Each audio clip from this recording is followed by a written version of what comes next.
If I might ask everyone to please rise for the presentation of the colors. Please present the colors.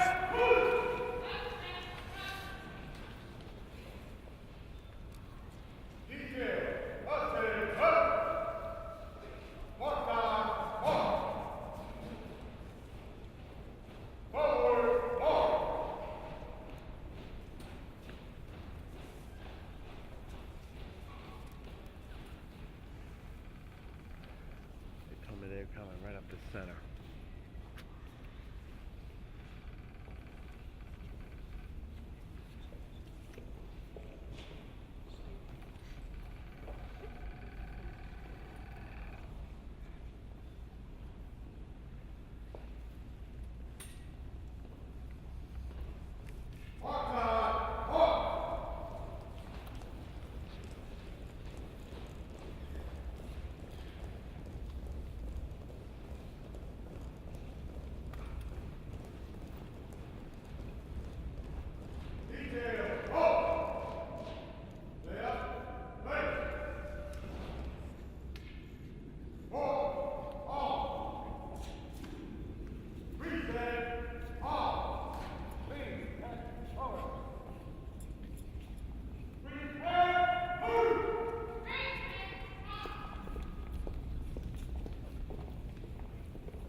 At this time, may I welcome to the podium the Honorable Albert Santos, Mayor of Kearney, to do the Pledge of Allegiance. Mayor Santos. I pledge allegiance to the flag of the United States of America and to the republic for which it stands, one nation, under God, indivisible, with liberty and justice for all. Please remain standing for the national anthem.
At this time, I'd like to welcome to the microphone Hudson County Corrections Officer Lakia Gaylord to do God Bless America.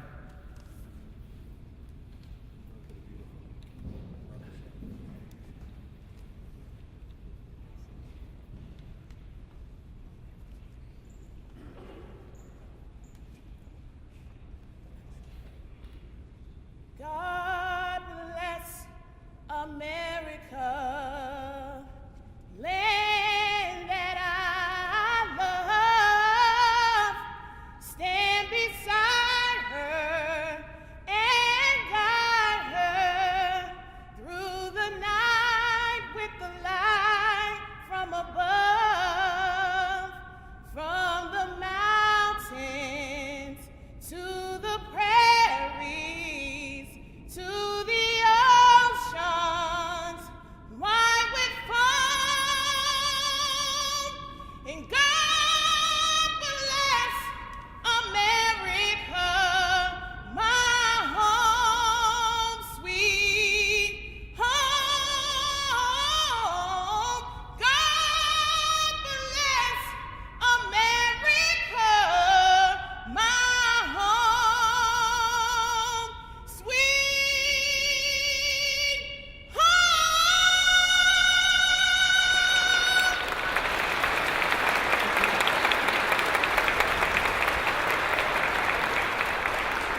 the detail please retire the colors?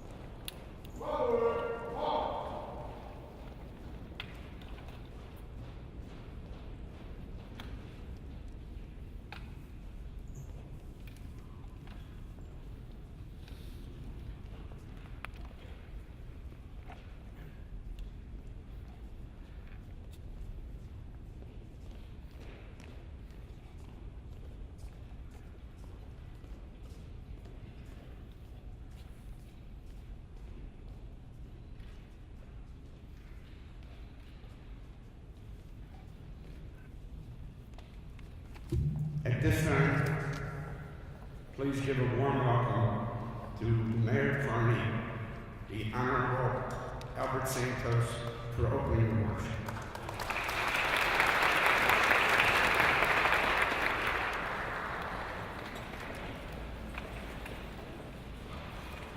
Good afternoon. The town of Kearney and its residents have a long cherished history of honoring our veterans.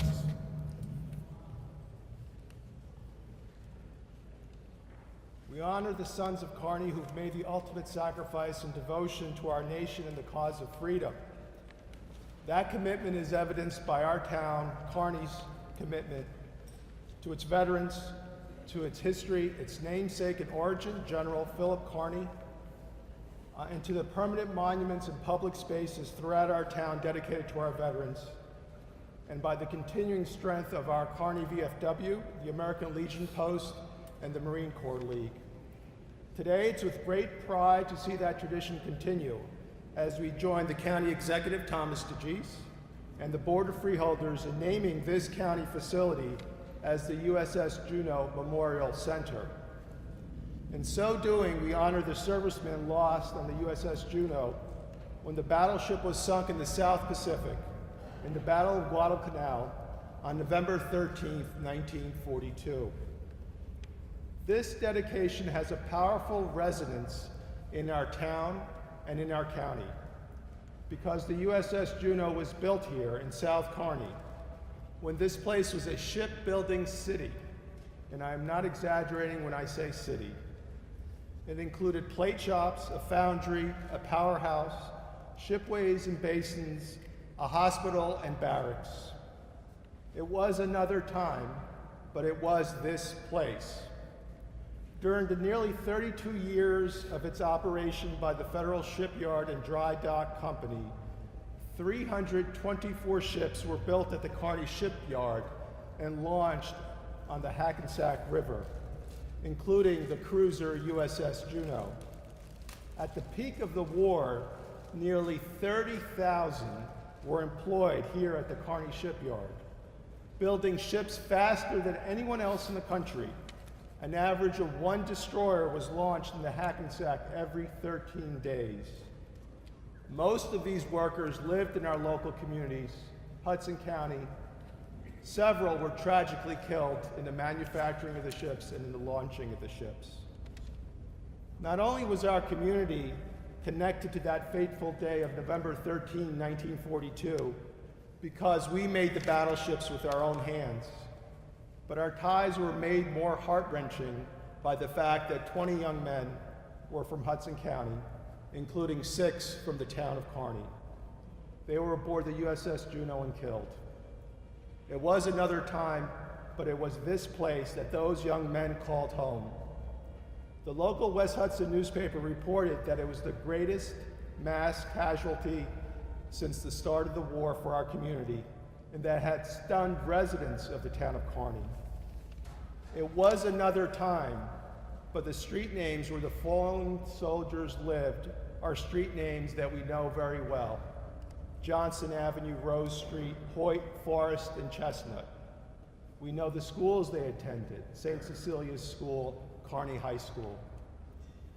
This day 71 years ago was amongst the darkest moments for our community and our country during World War II. 687 young men that were on board the USS Juneau were killed. Only 10 survived. Their ultimate sacrifice was in defense of our liberty and our freedoms. In the year prior to the sinking of the Juneau, several months before America's declaration of war in World War II, President Franklin Roosevelt defined 4 essential freedoms for our country and for the entire world. The first, he said, is freedom of speech and expression everywhere in the world. The second is freedom of every person to worship God in his own way everywhere in the world. The third is freedom from want everywhere in the world. And the fourth is freedom from fear anywhere in the world. Roosevelt concluded that our country's strength is in our unity of purpose and that there can be no end save victory. The men aboard the Juneau died for those freedoms. Their sacrifice would lead to the liberation of people around the world from oppression. Their sacrifice would stop genocide, and their sacrifice would topple dictators. This dedication today of this place is a fitting tribute to their sacrifice and the unity of purpose that makes our country truly exceptional. We are the stewards of this place, and we are the stewards of its noble history. This building will serve as a permanent and visible monument of our community's gratitude and recognition of the sacrifice made by the sailors aboard the Juneau in devotion to the cause of freedom, so that we here today, at this time, are free to speak and worship and are free from want and fear. We also remember the sacrifice made by the family members of the sailors who died on the Juneau. The fallen were sons, brothers, husbands, and fathers. Their families know the tragic loss of war, and we stand with them at this dedication. On behalf of the county, I also extend my gratitude to Norm Rutan, Paul Shalvoy, and Pete DeMonte for their countless hours of research and phone calls to contact relatives of those who perished on the Juneau, so they could be present today and witness this dedication. I also extend my gratitude to Donald DeMoss, who's here today, a dedicated member of the Carney Museum Committee, lifelong resident, whose idea it was to name this building in honor of the USS Juneau. 71 years to the day after the sinking of the Juneau, we assemble at this place where she was built and launched to reflect on the tragedy of that day and the unity of purpose that preserved our freedoms. The fallen of the Juneau are deserving of this recognition and the lasting respect of our community for all time. May this dedication inspire future generations and deepen our appreciation of their sacrifice. Thank you.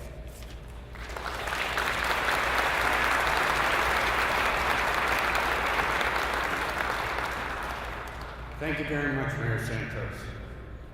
Our next speaker needs no introduction. He's the individual who leads this county forward. For the last 11 years, Tom has been the mainstay behind Hudson County government. Please welcome my friend, my boss, the Honorable Thomas A. DeGise.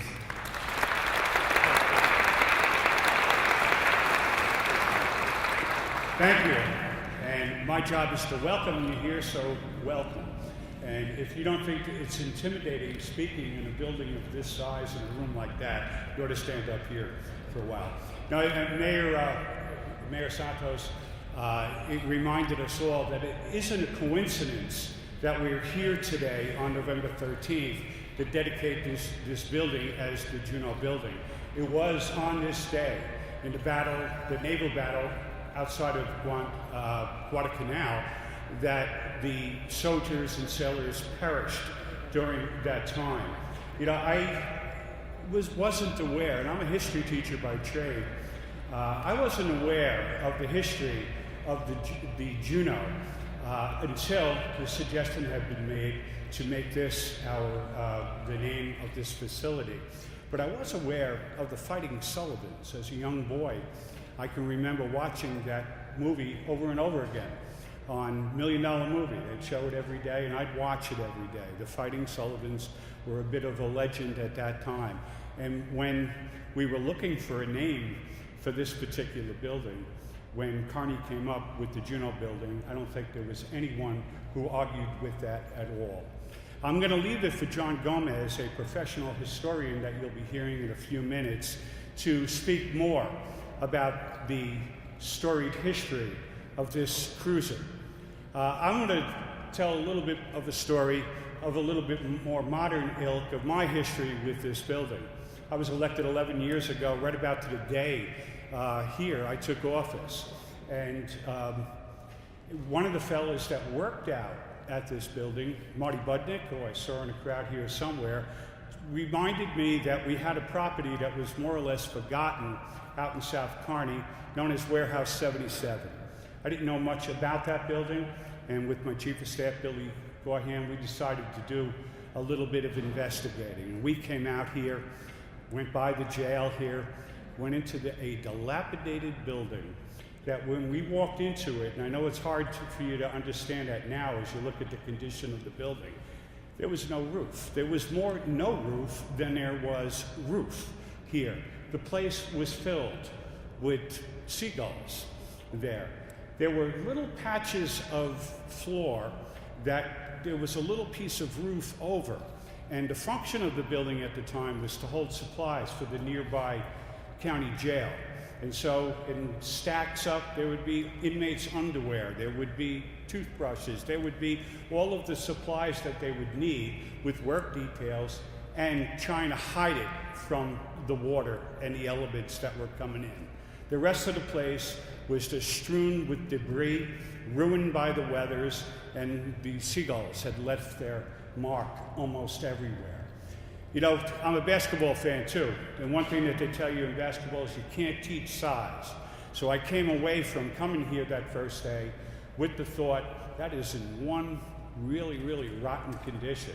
But it was big. It was really, really big. It was airplane hangar big, and I decided at that point that something good should come of this building, that it should be part of the county inventory, and it should be, in its history, doing something productive for the Hudson County community. That took 10 years for us to figure out what is it that we can do here? How are we going to pay for all of that? We found some willing partners in the prosecutor's office, and the prosecutor, Guy Gregory, is here with us today, and his predecessor, Eddie DeFazio, had helped us with that. We visited Washington, where we found we were eligible for some federal Homeland Security money. Senator Bob Menendez, Congressman Albio Cires led the charge for us to get money for that. And we were very, very excited about a year ago this time, because we were 95% done last year, already planning an event like this when Hurricane Sandy came along. You know, Hurricane Sandy affected, we knew where we were. We were on a peninsula. There's water over on that side, and there's water behind us, and we knew that. But the floodplain at that time was for 9 feet. We built it, just to be on the safe side, 10 feet there. Sandy came in with 13 feet. The water was almost up to the windows that you see over there. All of the work that we had done, or most of the work that we had done, the technology for our OEM center, and many of the other things that you're seeing here today were ruined. It set us back a whole year, but we were willing to do that in order to complete this process. And it didn't happen overnight, and it didn't happen without help. You know, a couple of people I feel as though I need to thank up here.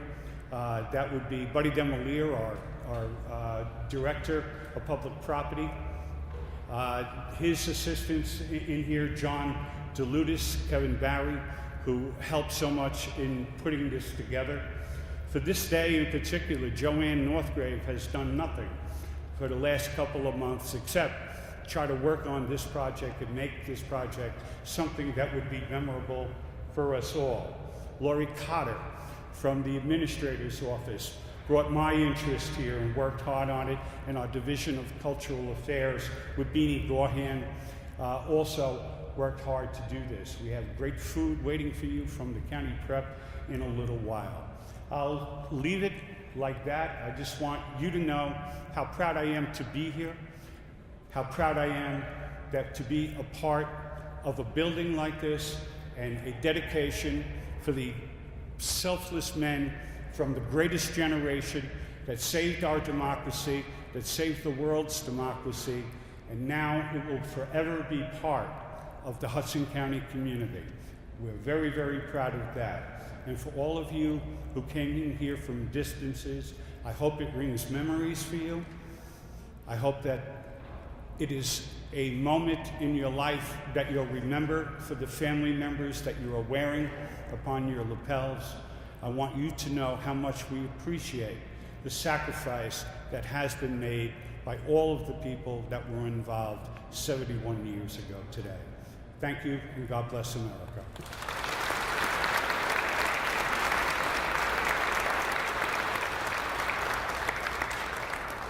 Thank you very much, Tom. Our next speaker is the chairman of the Hudson County Board of Chosen Freeholders, representing himself and his fellow freeholder board members. Please welcome Anthony Stick Romano.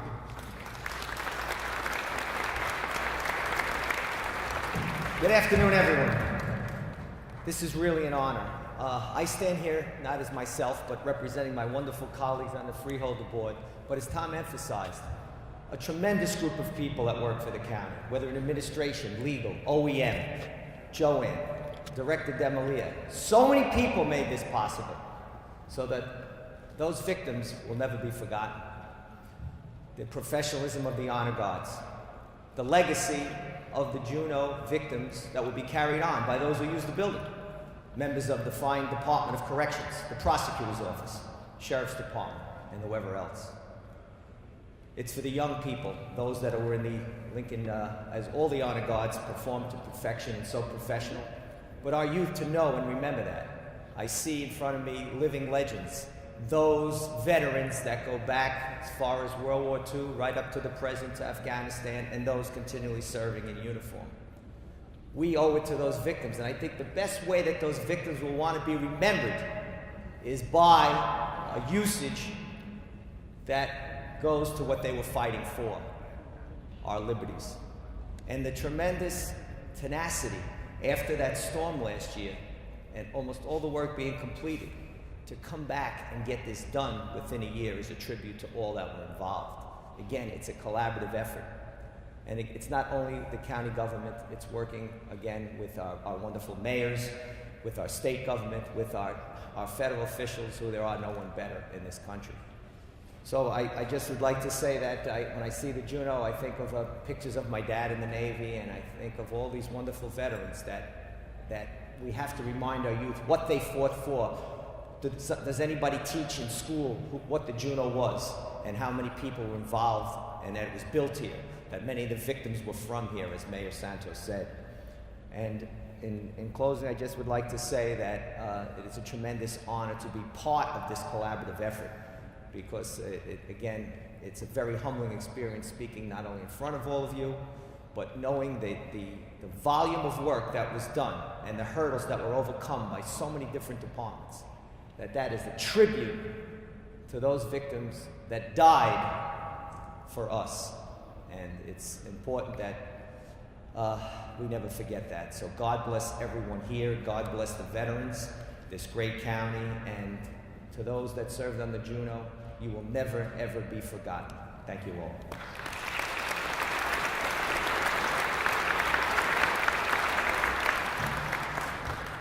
Thank you, Mr. Chairman. Our next speaker is someone who is known throughout the state of New Jersey, a renowned historian. Please welcome John Gomez, historian architect.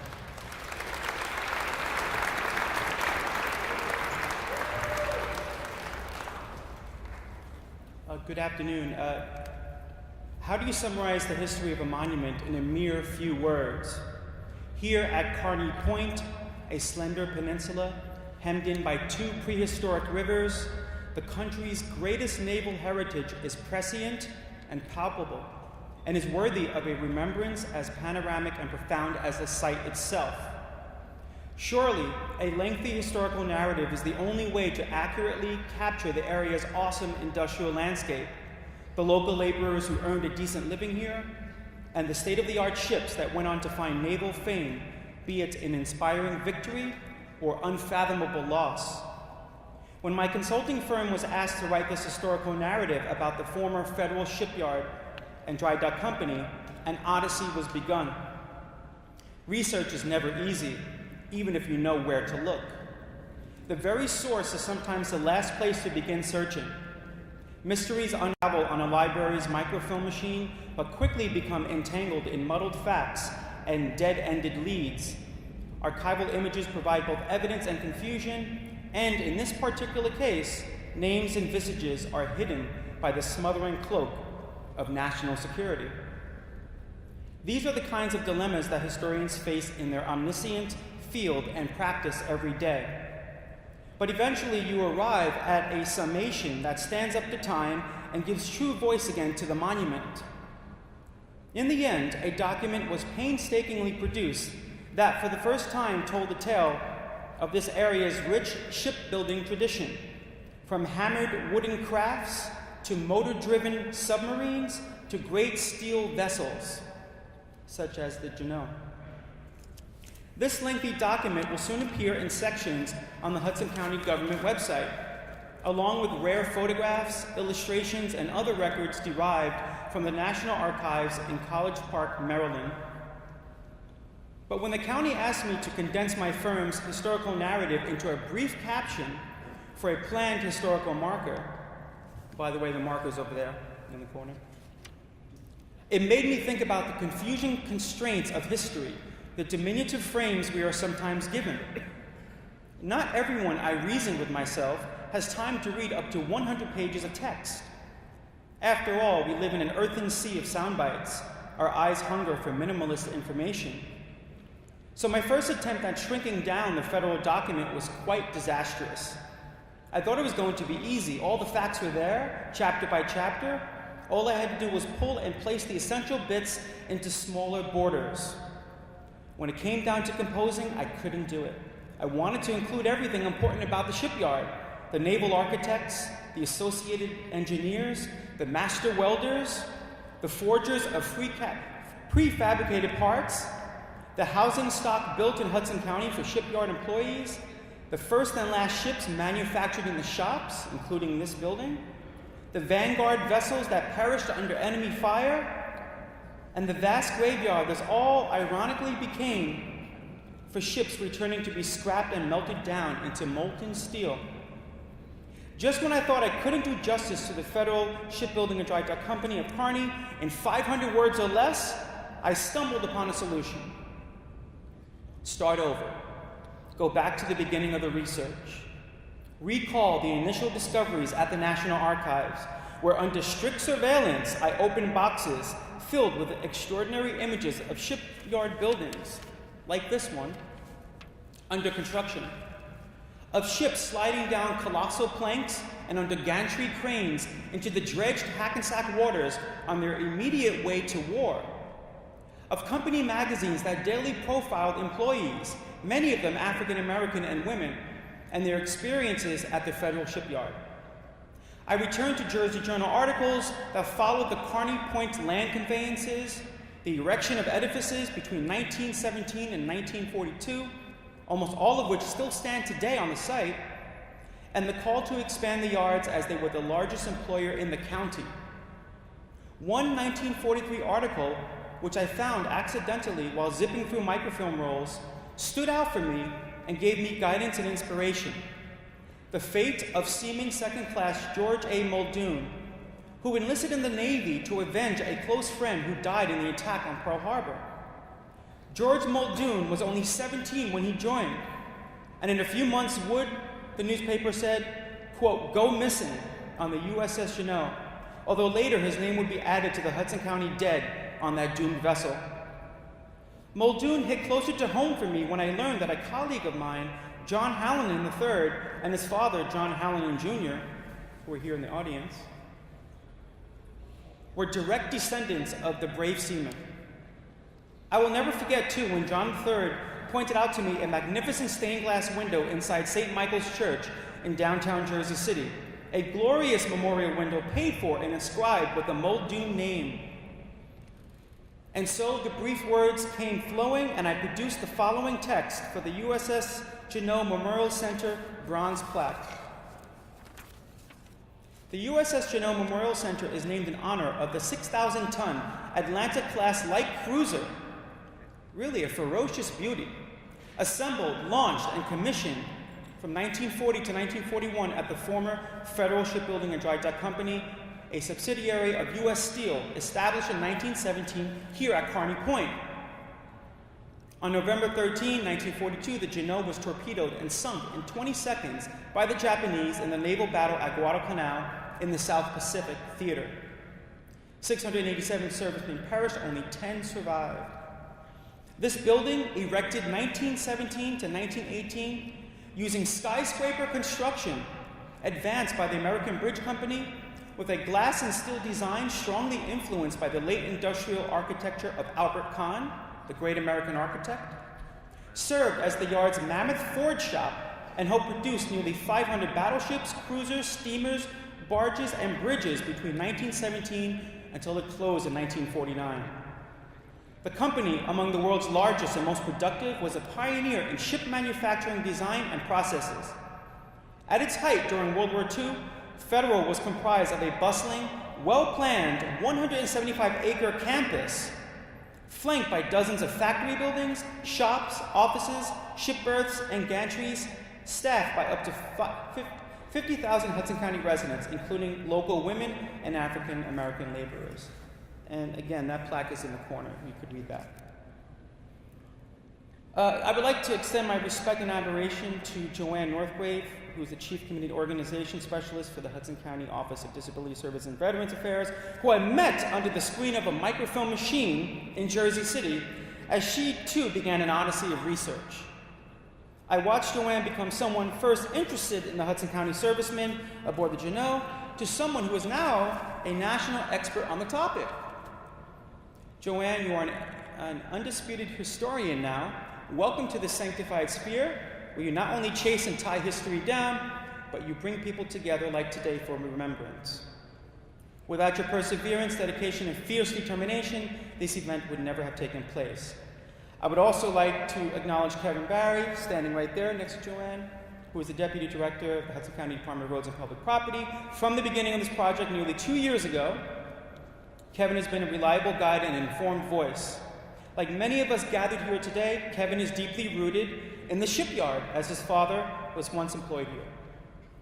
Finally, I want to highlight the commitment to this project by Bill LaRosa, the Director of the Hudson County Office of Cultural and Heritage Affairs and Tourism Development. Bill called upon me, as he usually does when he needs someone to help out. I appreciate that every time. I can never say this enough, Bill. You are a tutor to me and someone who just might know more about local history than I do. Thank you.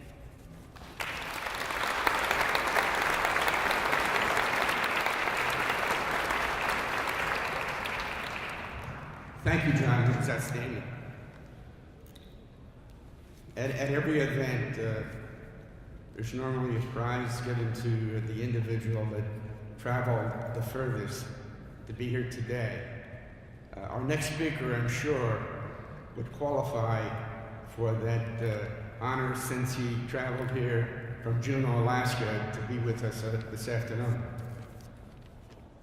Randy Wanamaker is currently an assemblyman for the city and borough of Juneau, Alaska, where he previously served as deputy mayor. Randy was born in Juneau and was influenced by many relatives and family and friends who served in World War II and Korea. Randy's mother, Eunice, was a Rosie the Riveter assembler of B-17s. His father served in the 3rd Infantry Division in the North African, Mediterranean, and European theaters.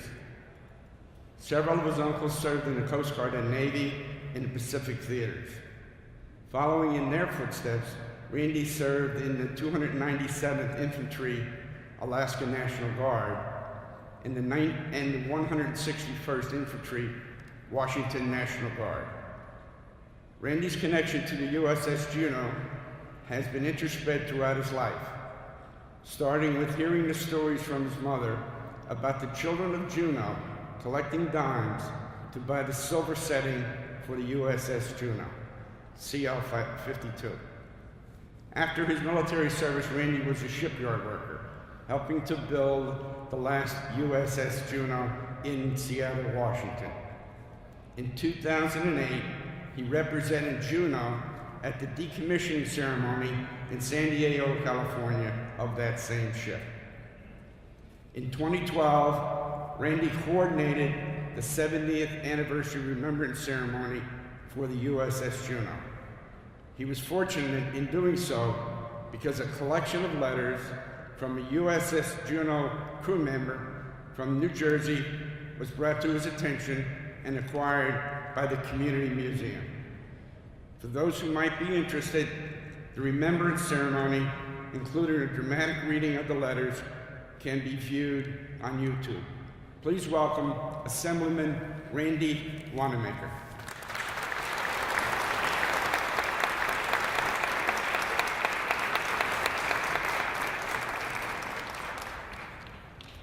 On behalf of the Mayor, Merrill Sanford, the Assembly, and the citizens of the City and Borough of Juneau, we thank you for the opportunity to be here with you today to honor this gallant crew and this ship, and to dedicate this facility. In recognition of this important event, the Mayor has proclaimed today, November 13, 2013, as USS Juneau Remembrance Day in Juneau, Alaska.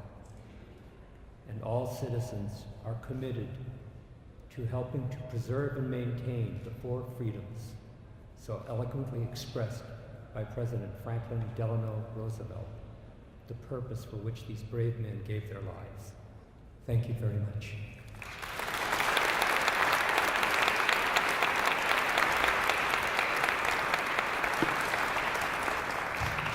Thank you, Assemblyman. At this time, please welcome to the podium the Honorable Donald DeLeo, the Hudson County Surrogate, who's going to recognize the relatives of the USS Juneau and also those elected officials that are gathered here today. There'll also be a bell rung by firefighter Ron Prontokonowitz of the Kearney Fire Department. Please welcome Don DeLeo.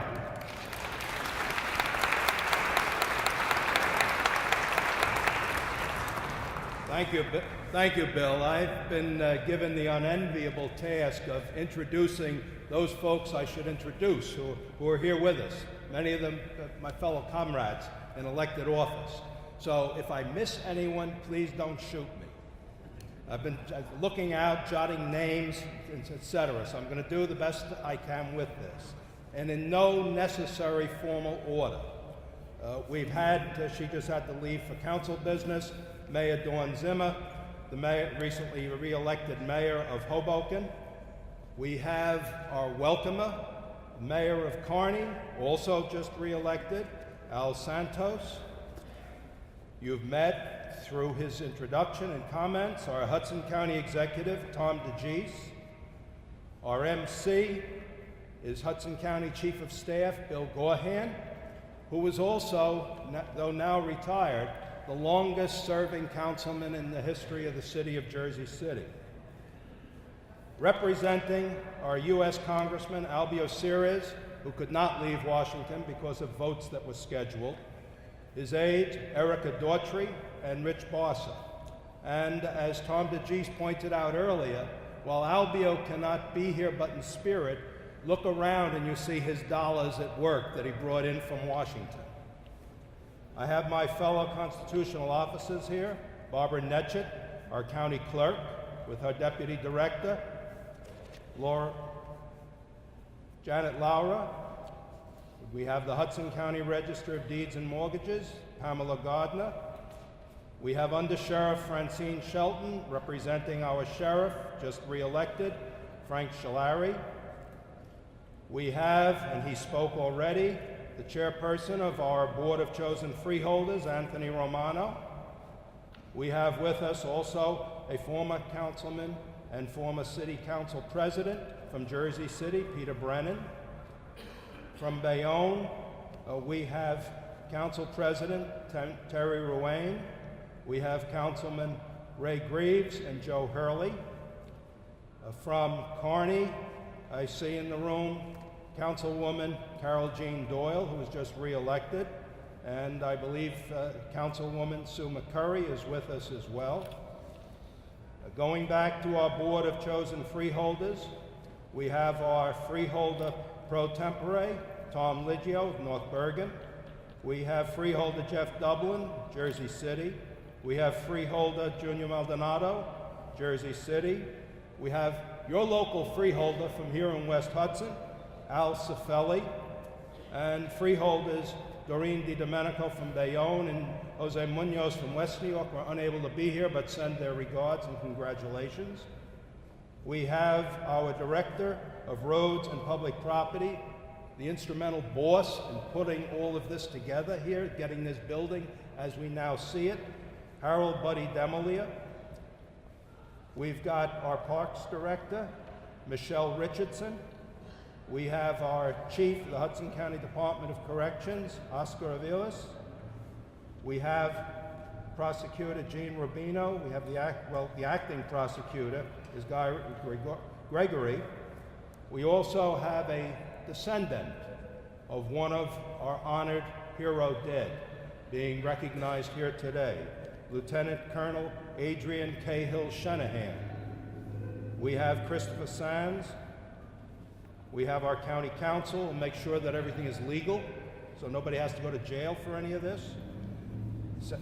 Dan Batista. We have our deputy county administrator, Lori Cotta. We have our acting director of health and senior services, Nicole Garcia.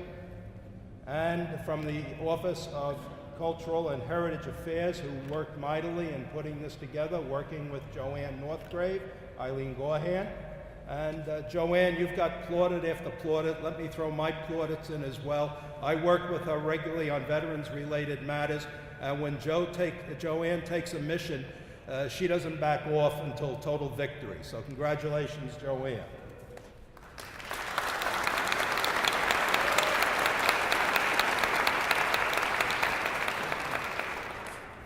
I would like to ask all of the relatives, the descendants of those we are honoring here today who gave their lives during the Battle of Guadalcanal to please rise so that we can recognize you as a group. So if everyone would please rise.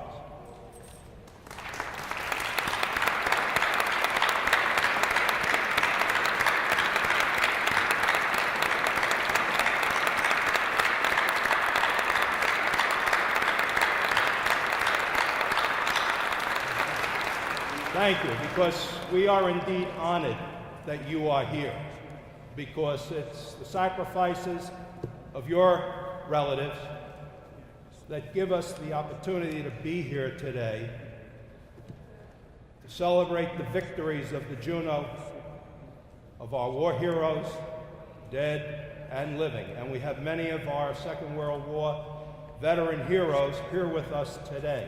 And I would ask for a round of applause for our living heroes from the Second World War.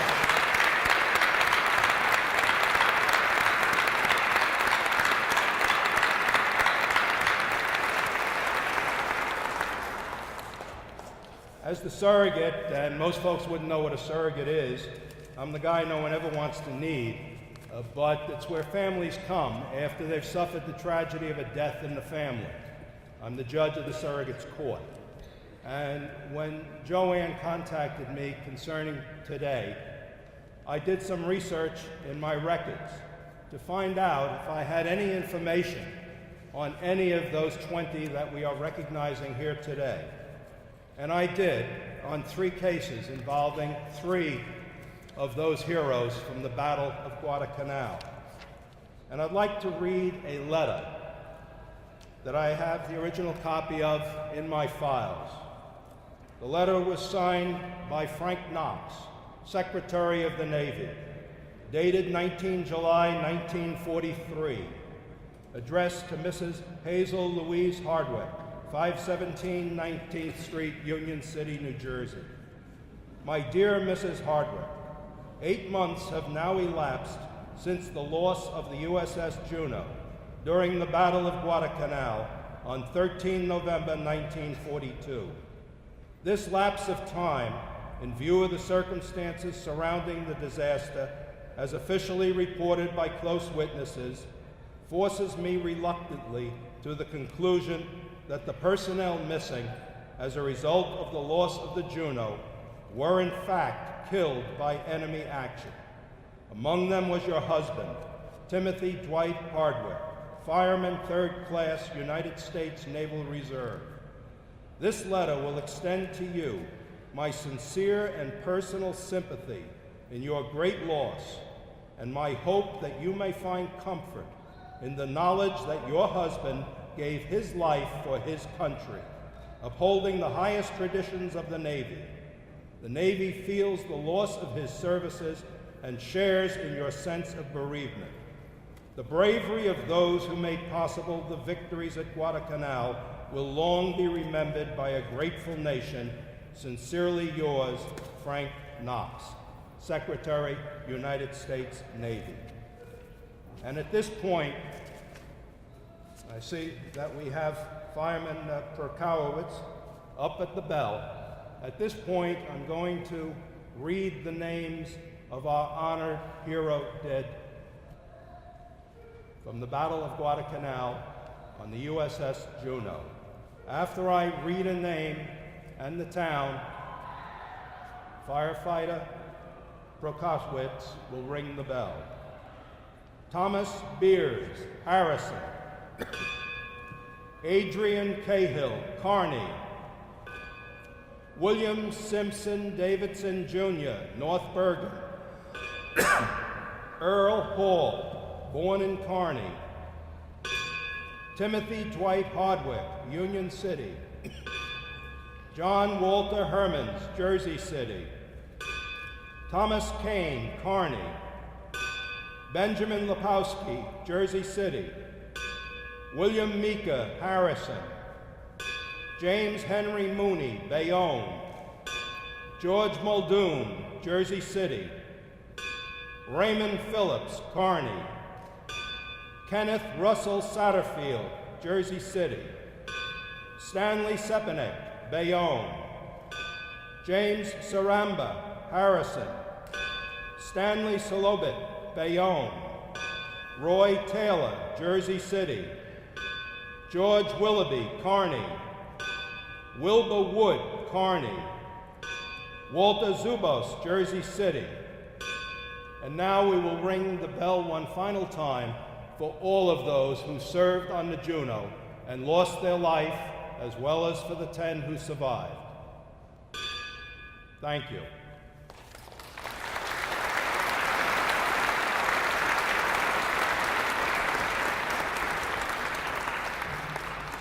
Thank you, Donald. That was very emotional.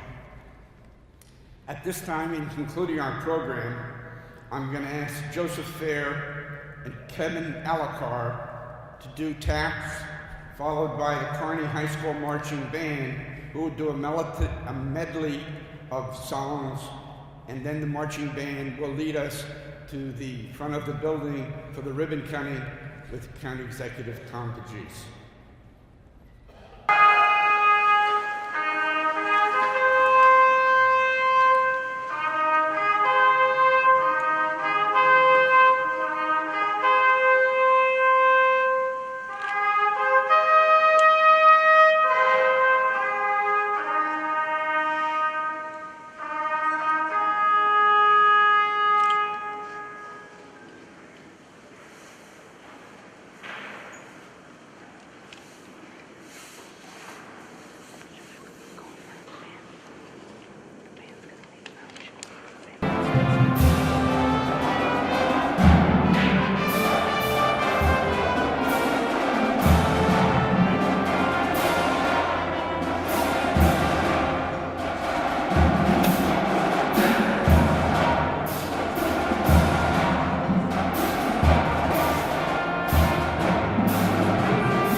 For those of you in the audience, you may join us for the ribbon cutting at the front of the building, or you may start with the refreshments, which are provided by the Hudson County Schools of Technology Culinary Art Program.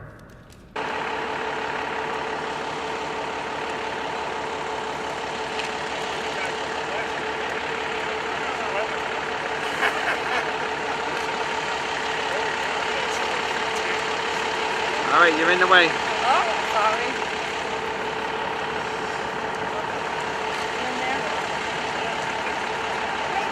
Let us go. Oh, I wasn't ready. It takes me a while to warm up. Okay. Everything I do.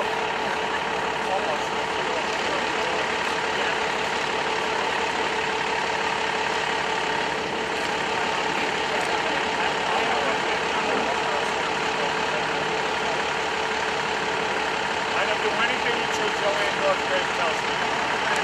Me and her husband Bill. Got Chris out there with the short sleeves.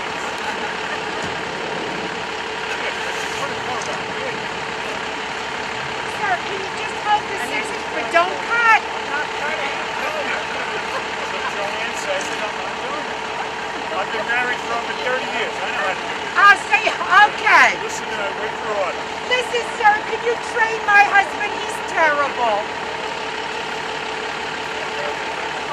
You good? I'm fine. Ready.